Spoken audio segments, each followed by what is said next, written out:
तुमसे मिलकर अच्छा लगा। ऑथर लेविन विंसन ने तुम्हारी काफी सारी तारीफें करी है। देखते हैं क्या वो सच भी है या नहीं। तो शुरू करते हैं। और फिर वो अपने मैजिक का यूज करके एक बैरियर बना देती है जिससे कि कोई उनकी प्रेजेंस को फील न कर सके। दरअसल ये लेडी जायरस मैजिक एकेडमी के डायरेक्टर है। दिखाओ तुम में कितनी ताकत है। और ऑथर सोचता है कि इन्हें इम्प्रेस करने के लिए मुझे ज्यादा पावर का यूज नहीं करना चाहिए, मुझे अपने थोड़ी बहुत ही पावर का यूज करना चाहिए जिससे कि इन्हें ये पता चल जाए कि विंसन झूठ नहीं बोल रहे थे। ऑथर अपने विंड मैजिक का यूज करके जमीन से कुछ पत्थर उठाकर डायरेक्टर की तरफ फेंक देता है, लेकिन डायरेक्टर उसे बड़ी आसानी से डॉज करके चकनाचूर कर देती है। यह देखकर ऑथर बहुत ज्यादा शॉक हो जाता है। ऑथर बिना कोई टाइम वेस्ट किए फायर मैजिक का यूज करके निडल बनाकर डायरेक्टर के ऊपर अटैक कर देता है, लेकिन डायरेक्टर उस अटैक को भी नलिफाई कर देती है। इन्होंने ये अटैक भी रोक दिया। और फिर ऑथर तुरंत अपनी कॉम्बैट स्किल का यूज करके डायरेक्टर पर अटैक करता है, लेकिन डायरेक्टर विंड मैजिक का यूज करके ऑथर को दूर फेंक देती है। लेकिन डायरेक्टर फिर भी ऑथर की स्किल्स को देखकर खुश हो जाती है। मैं तुमसे काफी ज्यादा इम्प्रेस हो चुकी हूँ। तुम कॉम्बैक्ट स्किल में भी अच्छे हो और तुम काफी सारे एलिमेंट्स का भी यूज कर सकते हो, लेकिन तुम में बस एक ही कमी है, तुम अपने पावर को काफी ज्यादा ओवर एस्टिमेट करते हो। लेकिन मैं तुम्हारे एक आखिरी टेस्ट लेना चाहूंगी। अगर तुम इसे बिना बेहोश हुए सहन कर जाओगे तो तुम पास हो जाओगे। और फिर डायरेक्टर अपने मैजिक स्पेल का यूज करके काफी हाई फ्रीक्वेंसी के साउंड निकालती है जिससे ऑथर काफी मुश्किल से ही बच पाता है, और फिर वो अपने स्पेल को बंद कर देती है। अच्छा ठीक है, तुम पास हो गए, अब तुम मेरे स्टूडेंट बन सकते हो। डायरेक्टर ऑथर से काफी ज्यादा इंप्रेस हो जाती है, इसलिए वो ऑथर को पर्सनली टीच करने के लिए कहती है, लेकिन ऑथर बस उन्हें घूरे जा रहा था। क्या तुम मुझसे कुछ कहना चाहते हो? और ऑथर उनसे कहता है, हाँ मैं आपसे कुछ कहना चाहता हूँ। आपके पास वो पावर और अथॉरिटी है जिससे मेरी फैमिली को प्रोटेक्शन मिल सके। अगर आप मेरी फैमिली को प्रोटेक्ट कर सकते हो तो मैं आपका स्टूडेंट बन सकता हूँ। और ऑथर की ये बात सुनकर डायरेक्टर भी शॉक हो जाती है, क्योंकि देश का राजा भी उनसे ऐसी एक तरफा डिमांड नहीं कर सकता। तुम्हें खुद पर ज्यादा ही भरोसा है बच्चे।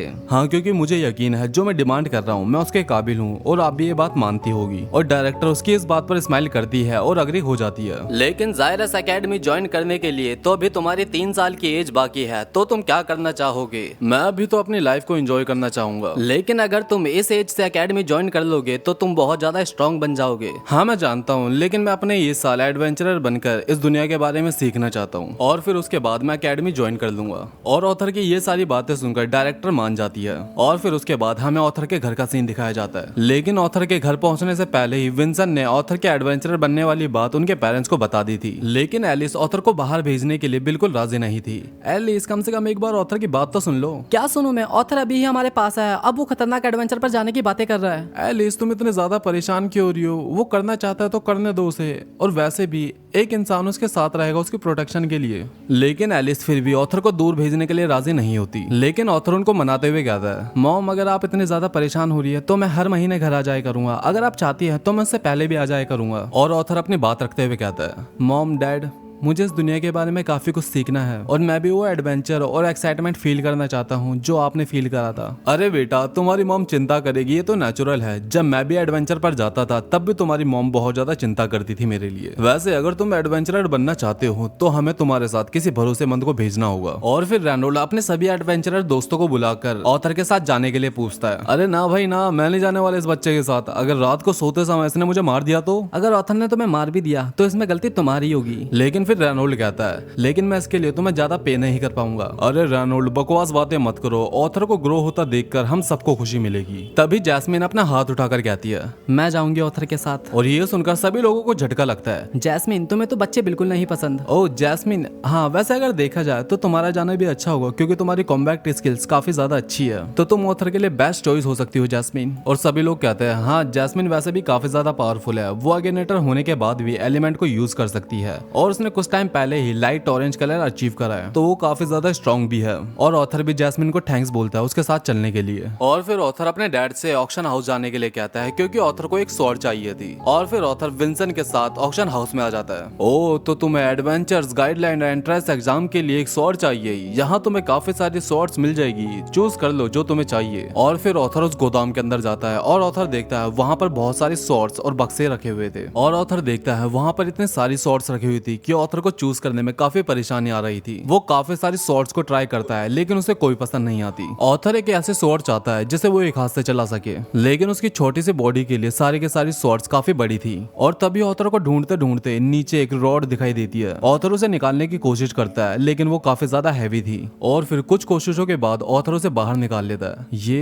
एक तलवार तो बिल्कुल नहीं लग रही। ऑथर उसे उसकी मयान से निकालने की कोशिश करता है लेकिन नहीं निकाल पाता। तभी ऑथर अपनी माना पावर का यूज करने की सोचता है और फिर ऑथर को अपनी आंखों के सामने कुछ लिखा हुआ दिखाई देता है और सरप्राइजिंगली वो रॉड एक स्वॉर्ड में कन्वर्ट हो जाती है। वाओ, कितनी सुंदर है ये तो। और फिर ऑथर उस स्वॉर्ड को चलाता है लेकिन वो ऑथर के लिए अभी भी काफी ज्यादा हैवी होती है। सॉरी मिस्टर हेस्टिलिया, लेकिन मुझे आपकी बैरल पर इस्तेमाल करनी पड़ेगी। और फिर ऑथर उस स्वॉर्ड को उस बैरल के ऊपर इस्तेमाल करता है और वो बड़ी शार्पली उस बैरल को कट कर देती है। और ऑथर को जल्दी ही रियलाइज हो जाता है कि ये कोई आम स्वॉर्ड नहीं है और ऑथर देखता है कि उसके ऊपर कुछ वर्ड्स लिखे हुए थे, डाइन बैलन WK4। इसका मतलब क्या हो सकता है? और तभी ऑथर के हाथ में एक झटका लगता है और वो स्वॉर्ड नीचे गिर जाती है। लेकिन ऑथर जब उस स्वॉर्ड को दोबारा उठाता है तो देखता है अब इसका वेट भी हल्का हो गया और उसका साइज भी छोटा हो गया। अभी ऑथर के हाथ में परफेक्टली फिट हो रही थी। अब ऑथर इस स्वॉर्ड को बड़ी आसानी से चला पा रहा था। और तभी ऑथर के डैड विंसन और जेमसन वहां आ जाते हैं। ऑथर अपनी उस मैजिकल स्वॉर्ड को छुपाने के लिए एक दूसरी स्वॉर्ड उनके पास लेकर चले जाता है। देखिए डैड, मैंने ये वाली स्वॉर्ड चूज करी है। ओह अच्छा, तो तुम्हें ये स्वॉर्ड मिली है?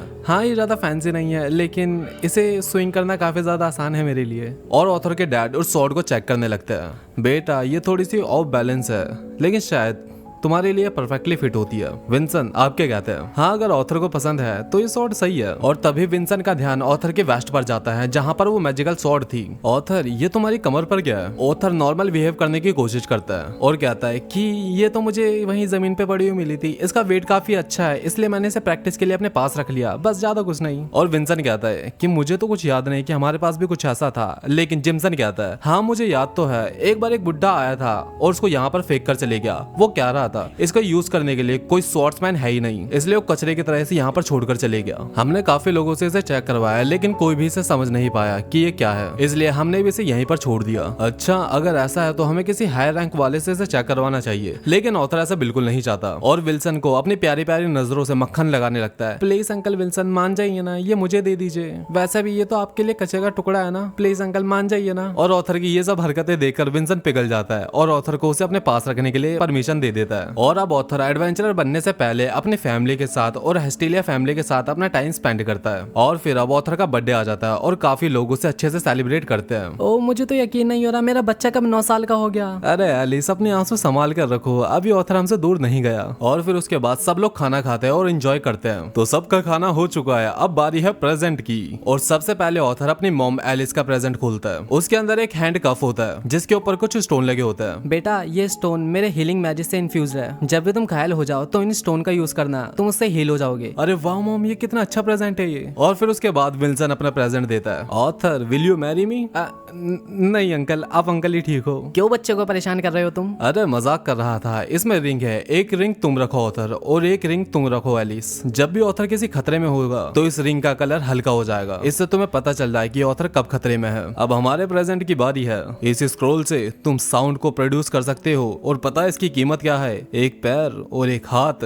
अब भाड़ू क्यों परेशान कर रहा है बच्चे को? अरे मजाक कर रहा था। इस स्क्रोल से तुम अपनी माना पावर से एक मैसेज छोड़ सकते हो और एलिस इसका एक रिप्लाई भी कर सकती है। वाओ, ये तो काफी एक अच्छा गिफ्ट है। आप सभी के इतने प्यारे तोहफों के लिए शुक्रिया। मैं कल शायद आपको छोड़कर चले जाऊंगा, लेकिन mom, dad, uncle Vinson, aunty Tahiba, Lilia और मेरे सारे दोस्त, मैं आपसे प्रॉमिस करता हूँ मैं पूरा हार्ड वर्क करूंगा जिससे आपको मेरी फिक्र करने की जरूरत न पड़े। और फिर एलिस ऑथर को गले लगाते हुए कहती है, बेटा फेमस होने पे बिल्कुल ध्यान मत देना और पैसे के पीछे बिल्कुल मत भागना। और फिर ऑथर पैकिंग करते समय सोचता है, आज के दिन से ये तो कंफर्म हो गया कि मेरे पास एक अच्छी फैमिली है, मेरे पास दोस्त है जिन्हें मैं काफी ज्यादा प्यार करता हूँ। मैं इन्हें कभी नहीं खोना चाहूंगा। अगर मुझे लगता है कि मैं उन्हें खोने वाला हूँ तो मैं फाइट करूंगा और उन्हें प्रोटेक्ट करूंगा। इसलिए मैं बस उनके लिए स्ट्रॉन्ग बनने के लिए जा रहा हूँ और मैं अपने पिछले किंग वाली लाइफ से कहीं गुना ज्यादा स्ट्रॉन्ग बनकर दिखाऊंगा। और फिर ऑथर पैकिंग करके नीचे आ जाता है जहाँ पर एलिस, रैनोर और लीनियर उसका इंतजार कर रहे होते हैं। ओ, तुम काफी ज्यादा अच्छे लग रहे हो। वैसे हमें यकीन है तुम एस रैंक एडवेंचर का एग्जाम पास कर लोगे। आपको सच में यकीन है?